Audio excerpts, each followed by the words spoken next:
And welcome back to North of the Broad. Mayor Stephen Murray is with us. So good to see you again. Good afternoon, Robyn. It's been a while. Yeah, always good to see you. You've been mayor for about 4.5 months, I guess. Yes, ma'am. How's it going? It's going okay. The city's still here. I wake up every day and say, just don't mess it up. Have you had some challenges in these first wide open question? There have been some challenges, but I think in leadership there are a lot of lessons about things get put on your table, and right. you don't get to choose all the time what gets put on the table, but you do have to address them. Right. And so I've been on council for 6 years prior to that, and so I sort of understand that right. we have to deal with things as they come. At the same time, also trying to figure out how to move the organization, how to move the city forward. So we try to keep those things in perspective. Yeah, and balanced. Right. And so you just had a strategic planning retreat a couple of weeks ago.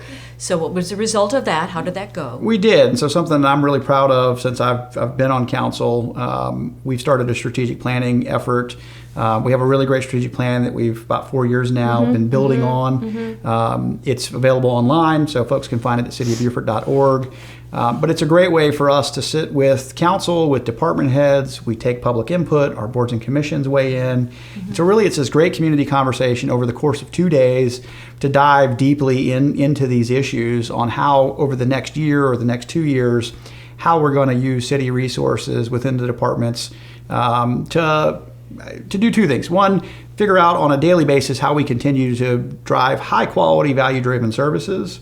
But then the city's responsibility in shaping the future of our community. And so we sort of weigh both of those things. We set very clear actionable goals, responsible parties, metrics on how we're going to measure those goals, so that everybody in the organization and the community knows clearly where we're trying to go. And so with that, we've talked before about the importance of balancing the history with the growth and more tourism, attracting more tourism to this area. I mean, Lowcountry is booming with tourists. Actually, throughout COVID, people have been coming here. So there's a historic preservation manual, and you're updating that. So explain a little bit about that. There is. So back in the 1970s, the late 1970s, we hired a company called Milner and Associates.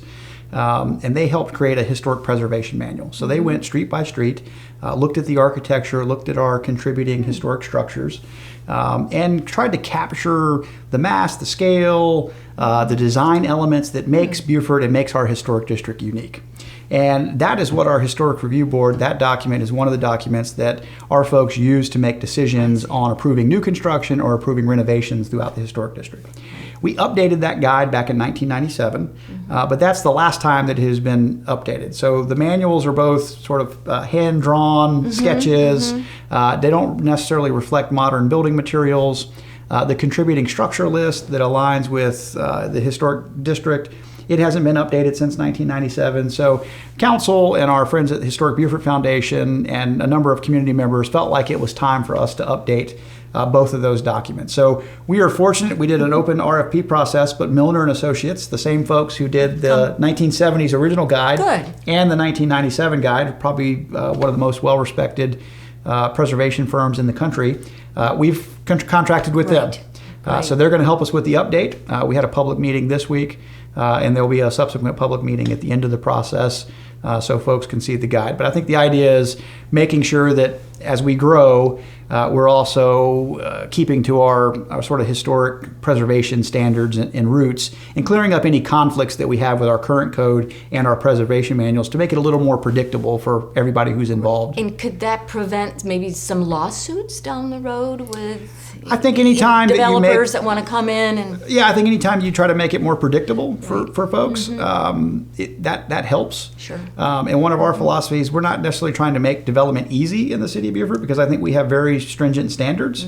We've created a value proposition that we have to be very protective of. But I do think we have a responsibility to make it as predictable as possible for both preservationists and folks in the development community. We have about 30 seconds left. So how does it feel to be mayor?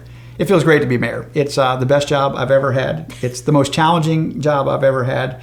But as a bit of a wayward kid who grew up here in Beaufort, it's just a remarkable honor to be the mayor of my hometown in this time, in this moment. And so I wake up thankful every day that I get to be in the middle of a lot of these conversations, and serve my city. And I really remind myself every day that we're in a really great place.